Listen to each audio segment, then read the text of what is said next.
tutti, buonasera da Ripodromo Savio di Cesena, prima corsa di questo venerdì 19 agosto, riservata ai gentleman, ritirato il numero 4 Baltimora dei Mag, restano in 8, 1 Braveheart Zac LG, 2 Rigoletto Jet, 3 Unico Giasheba, 5 Titanio Baldini, 6 Uragano Spritz, seconda linea 7 Aguario Cass, 8 0 Giulia, 9 Bodyguard Oro. Favori in chiusura che si contendono Rigoletto Jet e Uragano Spritz, numeri 2 e 6 dello schieramento. In partenza Uragano Spritz velocissimo, prende il comando e guida, parte piuttosto piano invece Rigoletto Jet, quindi sulla piegata in vantaggio Uragano Spritz davanti a Titanio Baldini che ha colto buona partenza davanti a Braveheart Zac LG.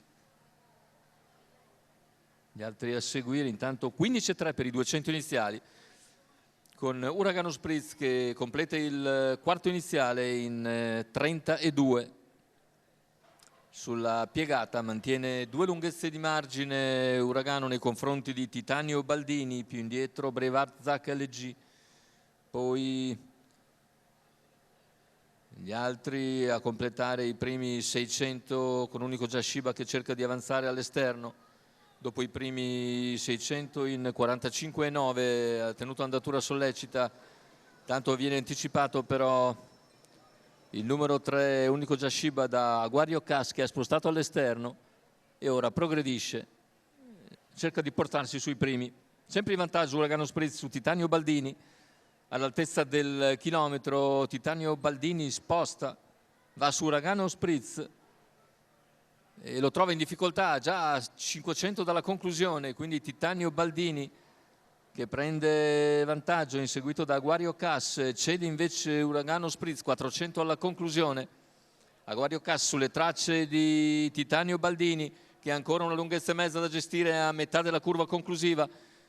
Aguario Cass in caccia di Titanio Baldini che entra comunque al comando addirittura d'arrivo, ultimi 180 metri di gara per Titanio Baldini. Aguario Cass al suo inseguimento, Titanio Baldini si mantiene in vantaggio nelle battute finali e conclude ancora netto vincitore davanti allo stesso Aguario Cass. Al terzo finisce Rigoletto Jet.